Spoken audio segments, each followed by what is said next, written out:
She spent her last $8 on a stranger's meal.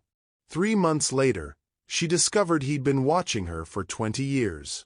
What he revealed about her past would change everything she thought she knew about who she was. Before we dive into this incredible story, drop a comment letting us know where you're watching from, and don't forget to subscribe so you never miss stories like this one. Nalani Brooks stared at the crumpled bills in her palm. $8. That's what 3 weeks of living in a Honda Civic had come down to. The grocery store manager had taken one look at her wrinkled shirt that morning and said they'd gone in another direction. She knew what that meant. Rain hammered the windshield as she sat in the diner parking lot, trying to decide between gas or food. The decision was made for her when she spotted him, an elderly man huddled against the brick wall, his thin jacket doing nothing against the November cold. Something about his eyes stopped her. They held a sadness she recognized, the kind that came from losing everything that mattered. 20 minutes later, she was sliding a plate of meatloaf and mashed potatoes across the booth toward him. "I'm Nalani," she said. "And before you ask, yes, I'm sure." The man's weathered hands trembled as he picked up the fork. "Theron," he said quietly, "why would you do this?" She thought about her childhood, bouncing between foster homes, always the outsider, always alone. "Because someone should have done it for me once." They ate in comfortable silence, and when it was time to leave, Theron pressed something into her palm. A small wooden bird, intricately carved. "For luck," he said. "You'll need it more than me." As Nalani walked to her car, she didn't notice Theron watching her through the window, tears streaming down his face, or the way his lips formed a single word, Simone. The next morning, Nalani woke to someone tapping on her car window. A police officer stood outside, and her heart sank. "Miss, you can't sleep here. I need you to move along."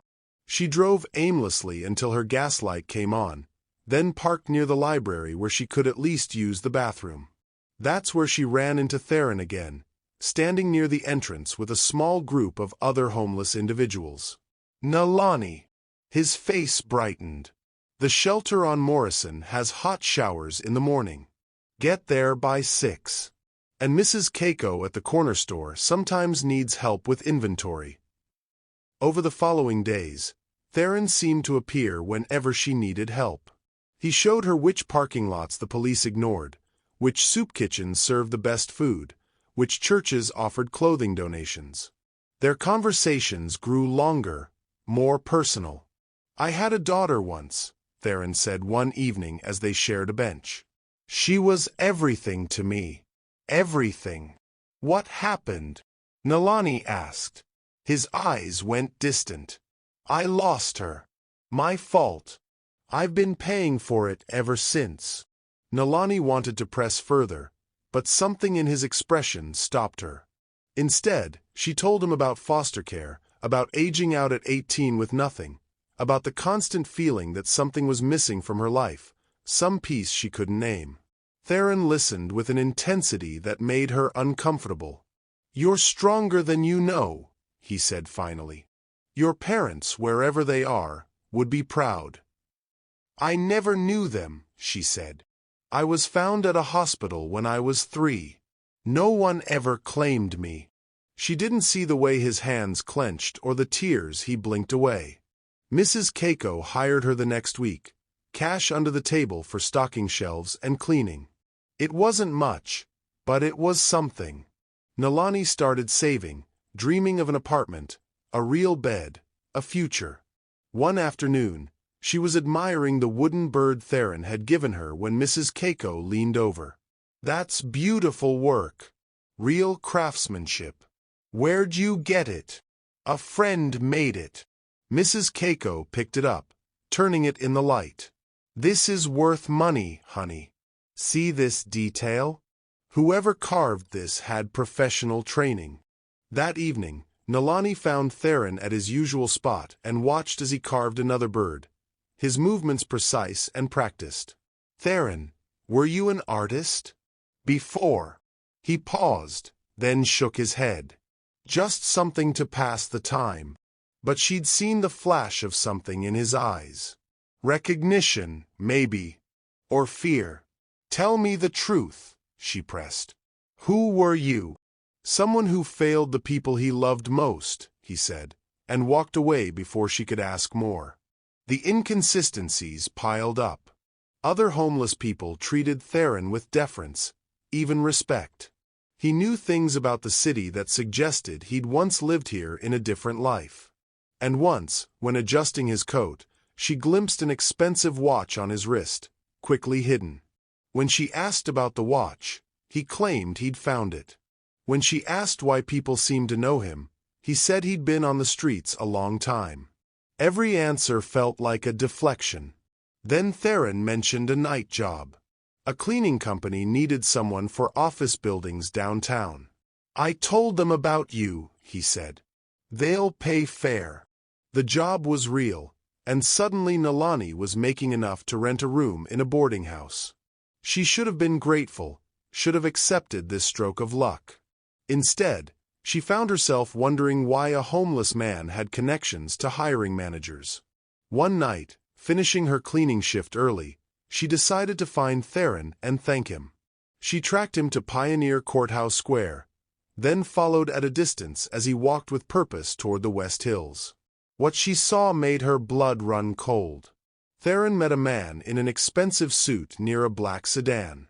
They talked briefly, and the man handed Theron a thick envelope. She was too far away to hear their conversation, but she saw Theron's face, the way he nodded with an authority that contradicted everything about his homeless persona. When she confronted him the next day, Theron's face went pale. It's not what you think. Then what is it? Who are you really? Someone who doesn't deserve your kindness, he said. Leave it alone, Nalani. Please. But she couldn't. Not anymore. She started following him, watching from a distance. Every evening at sunset, Theron walked to the same park bench in the Pearl District and stared at a Victorian house across the street. He'd sit for an hour, sometimes longer, just watching. Once, she saw him crying. The more she observed, the more details emerged. His hands, despite being weathered and dirty, had the shape of someone who'd once cared for them. His vocabulary, when he forgot to simplify it, suggested education. And the way he carried himself, when he thought no one was looking, spoke of a man who'd once commanded respect. A local coffee shop owner confirmed what she'd begun to suspect. Theron. Yeah, he's been around here 20 years, almost to the day. Showed up looking like he'd lost everything and never left. 20 years. Nalani was 23. The math screamed at her, but she didn't want to hear what it was saying. She couldn't take it anymore. That evening, she found Theron at his bench and sat down beside him. I know you're lying to me. I know you're not who you pretend to be. And I think I deserve the truth. Theron's shoulders sagged. For a long moment, he said nothing. Then, you're right. I haven't been honest. But some truths are too heavy to carry. Try me. He took a shaky breath.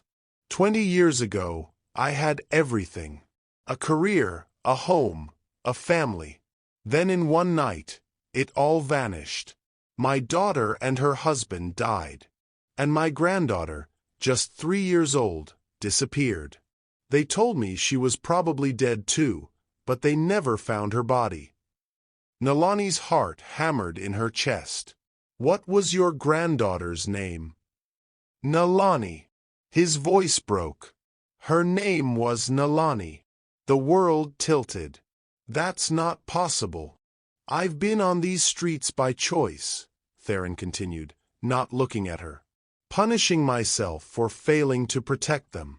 I should have been there that night. I should have stopped it. Instead, I was at a work dinner, celebrating some meaningless award while my family was dying. Theron, I need you to look at me. He finally turned, and she saw 2 decades of grief carved into his face. I was found at a hospital when I was 3, Nalani said slowly. No identification, no family. Just a silver locket with a tiny photo inside. The state kept it in my file. The color drained from Theron's face. A locket. Silver, with a rose engraved on it. Her hands shook. How do you know that? Because I gave it to my daughter Simone the day Nalani was born. The next morning, Nalani stood outside Mrs. Keiko's store, unable to breathe properly. Mrs. Keiko had connections with the foster care system through her volunteer work. If anyone could help retrieve that photo, it was her. You think this homeless man is your grandfather? Mrs. Keiko asked carefully. I don't know what I think, but I need to see that photo. It took 2 weeks and several phone calls, but Mrs. Keiko came through. Nalani held the photocopied image with trembling hands. A young black woman with Nalani's eyes, holding a baby in a pink blanket. On the back, written in faded ink, Simone and Nalani, 2003. She found Theron at his bench. Without a word, she handed him the photo. His reaction was immediate and visceral.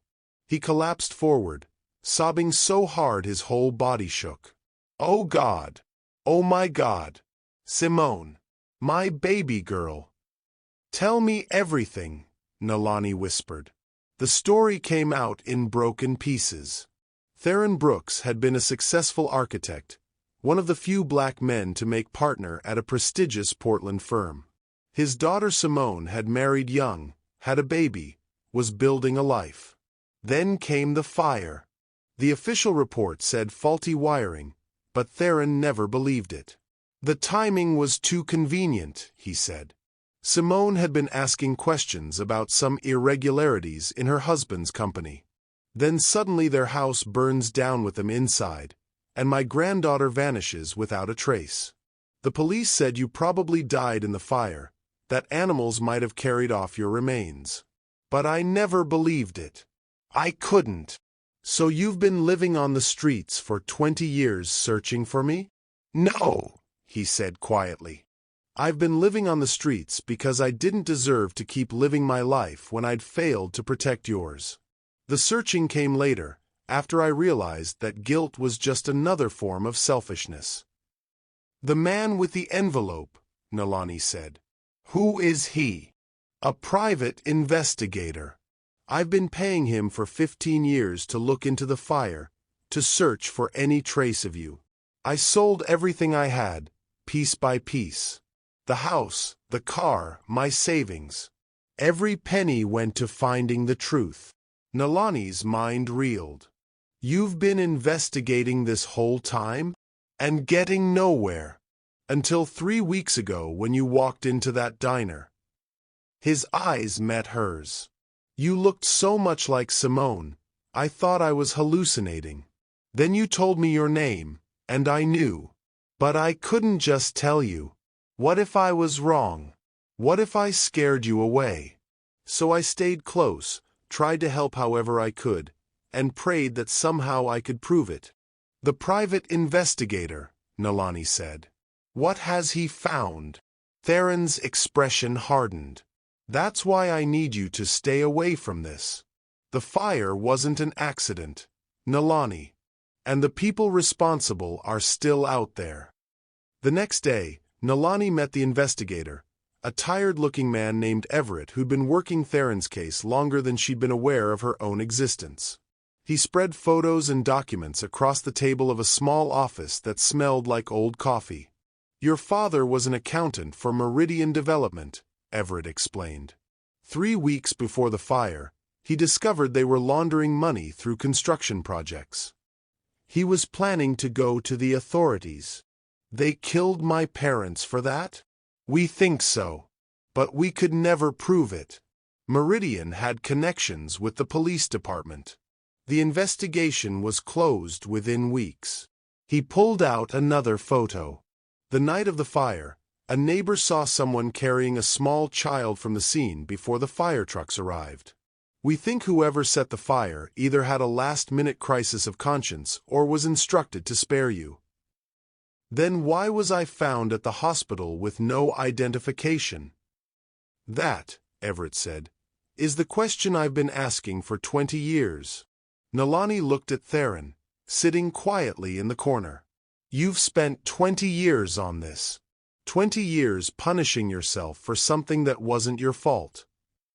I should have been there, he said. I should have protected them. You were at work. You had no way of knowing. That's what everyone says. It doesn't make it true. Everett leaned forward. Nalani, I need you to understand something. We're close to answers now, closer than we've ever been. But if we push too hard, if the wrong people find out you're alive and asking questions, you could be in danger. What are you saying? I'm saying you have a choice. Walk away, build a life with your grandfather, let sleeping dogs lie. Or push forward, demand justice for your parents, and risk everything.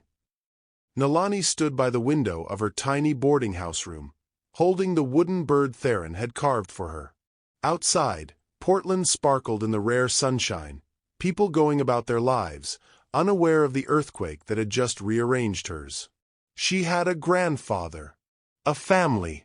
The thing she'd spent her whole life missing was sitting on a park bench a mile away, waiting to see if she'd reject him for 2 decades of absence. But she also had questions. Why had someone saved her from the fire? Who had left her at the hospital? And most importantly, were her parents' killers still out there, living free while Simone and her husband lay in unmarked graves? The knock on her door was soft. When she opened it, Theron stood there, looking smaller somehow, more vulnerable than she'd ever seen him. I understand if you want nothing to do with me, he said. I abandoned my life, abandoned the search for you for years while I wallowed in grief. I don't deserve forgiveness. Nalani stepped aside. Come in. They sat across from each other, this broken man and the granddaughter he'd found too late. Outside, the city hummed with life, indifferent to their pain. Tell me about her, Nalani said finally. Tell me about my mother. Theron's face softened. Simone was fierce, brilliant. She could light up a room just by walking into it. She became a nurse because she wanted to help people, insisted on working in the free clinic even though they barely paid her. And she loved you with everything she had. Did she ever talk about me? After I was born. Every day. She'd call me at work just to tell me you'd smiled or grabbed her finger. You were her whole world. He paused. You have her eyes, you know, and her stubbornness.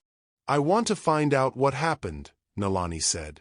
I want to know the truth, even if it's dangerous. Especially then. Theron studied her for a long moment. Then we do this together. And this time, I won't fail you. Everett's new lead came from an unexpected source. A former Meridian Development employee, dying of cancer, wanted to clear his conscience. He agreed to talk, but only in person, and only if they came alone. They met him in a hospice facility in Beaverton. Marcus Wendell looked like a strong wind would carry him away, but his eyes were sharp and clear. I worked security for Meridian back then, he said. I knew what they were into, turned a blind eye because the money was good. But I never signed up for murder. You know what happened to my parents? Nalani asked. I know your father found the evidence. I know my boss panicked. And I know he ordered the fire. Marcus coughed, a wet, rattling sound. But I also know he didn't order you dead. When we realized there was a kid in the house, he sent me to get you out. You saved me. I carried you out the back while the place burned. You were crying, confused.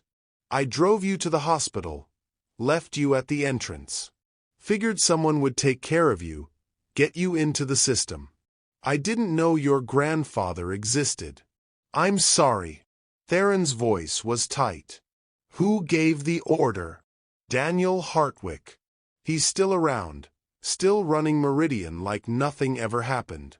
They covered it up, paid off the fire inspector, made sure the investigation went nowhere. Marcus looked at Nalani. "I'm dying anyway. I'll testify if it comes to it. But you should know what you're up against. Hartwick has money, power, connections. He won't go down easy." The evidence mounted over the following weeks.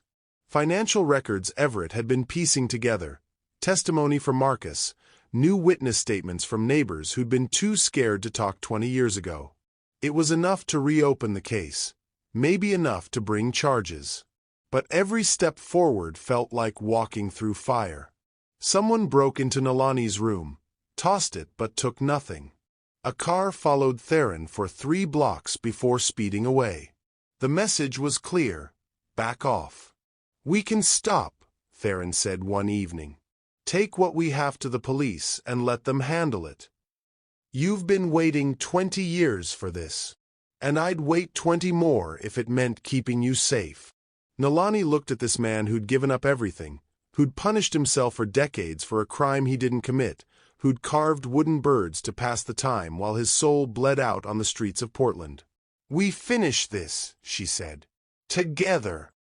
The day they walked into the district attorney's office, rain poured down like the city was weeping. They brought boxes of evidence: Marcus Wendell's testimony on video, bank records showing payments from Meridian to the fire inspector. The DA listened for 3 hours, asked pointed questions, made phone calls. Finally, she looked up. "This is enough for a grand jury. I can't promise convictions, but I can promise justice gets a chance." Outside, Theron and Nalani stood in the rain, not quite believing it was real. "What now?" she asked. "Now we wait. And we figure out how to be a family." "I don't know how to do that." "Neither do I," Theron admitted. "But I think that's okay. We'll figure it out together." They started small. Coffee once a week, then twice. Theron began the process of getting back on his feet, using money from a pension he'd never touched. Nalani kept her job with Mrs. Keiko but moved into a real apartment, one with a bedroom and a kitchen and windows that let in light. The indictment came down 3 months later. Daniel Hartwick and 2 others, charged with conspiracy to commit murder, arson, obstruction of justice. The trial would be long, the outcome uncertain, but it was happening. "Your mother would be proud of you," Theron said when they heard the news. "She'd be proud of both of us," Nalani corrected. The night before the trial began, they visited Simone's grave for the first time together. Theron had avoided it for 20 years, unable to face what he'd lost. Now, with Nalani beside him, he finally knelt in the grass and wept. "I found her, Simone," he whispered. "Our girl survived. She's strong and brave and everything you hoped she'd be. I'm sorry it took me so long." Nalani placed the wooden bird on the headstone. "I wish I'd known you, Mom. But I know you through him. And I know you never stopped loving me." The trial lasted 6 weeks. Marcus Wendell testified from his deathbed via video link, his words damning and clear. The jury deliberated for 3 days before returning guilty verdicts on all counts. Daniel Hartwick would spend the rest of his life in prison. Justice, after 20 years, had finally arrived. But justice didn't erase the past, didn't return the years they'd lost, didn't bring Simone back or explain why the universe was so cruel to people who deserved better. What it did was give them permission to move forward. Theron got a small apartment near Nalani's. He started working again, doing freelance architectural drafting from home. The streets had aged him, but purpose brought him back to life piece by piece. Nalani enrolled in community college, studying social work. She wanted to help kids like her, kids lost in the system, kids who needed someone to fight for them.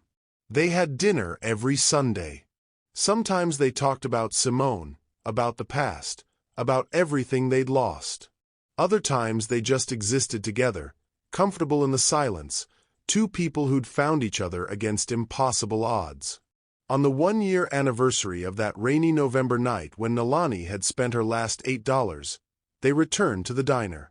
They ordered meatloaf and mashed potatoes, sat in the same booth, and remembered how a simple act of kindness had shattered and rebuilt two broken worlds. "What do you think would have happened if I'd kept that money for gas?"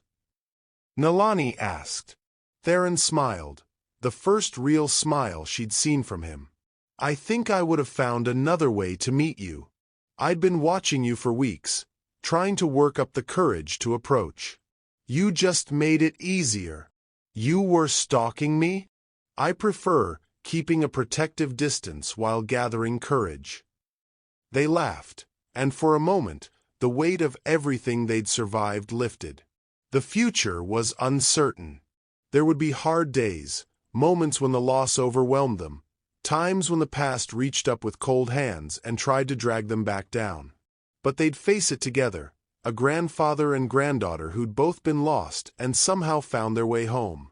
As they left the diner, Nalani noticed a young woman sitting in a beat-up car in the parking lot, counting money with shaking hands. Without thinking, she walked over and tapped on the window. "Hey," she said when the woman rolled it down. "You hungry?" The woman's eyes filled with tears. "I don't have any money." Nalani smiled. "Neither did I once. Come on, let me buy you dinner." As they walked toward the diner, Theron beside her and this new stranger who needed help, Nalani realized that kindness had a way of echoing through time, creating ripples that touched lives in ways you could never predict. She'd spent her last $8 on a homeless man's meal and discovered she was never really an orphan at all. Now she was passing that gift forward, one meal, one moment of compassion at a time. Some families are built from ruins rather than born whole. But that doesn't make them any less real, any less worthy of the fight. Nalani Brooks had spent 20 years believing she was alone in the world. Now she knew better. And she'd spend the rest of her life making sure no one else had to feel that way either. If this story touched your heart, we'd love to hear your thoughts in the comments. And if you enjoyed it, subscribe to Choice Story for more incredible true-to-life tales that remind us of the power of compassion, family, and never giving up hope.